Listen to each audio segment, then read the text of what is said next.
नदी को गाधोइबा पई जाई निखोज होई जाइथिबा वृद्धांको मृतदेह को 2 दिन परे पानीरू उद्धार करिछि पुलिस।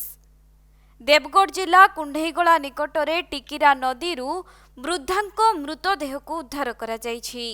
तेबे मृत वृद्धा जनक हेउछन्ति निकटस्थ करड़पसी ग्रामर स्वर्गत कुंज बिहारी प्रधानଙ୍କ स्त्री 82 वर्ष वयस्का रंग प्रधान।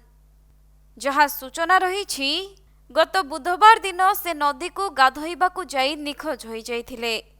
आउ गतकाली तांको मृतदेह टिकिरा नदीर कुंढेईगला निकटरे भासुथिबा देखिबाकू मिलिथिला। खबर पाई कुंढेईगला पुलिस सेठारे पहुंची नदी पानीरू मृतदेह को उद्धार करने सहित व्यवच्छेद पई पठाइछि। सेपटे सारा अंचल रे शोकर छाया खेली जाइथिबा बेले परिवार रे पड़िछि कांद बबाळी।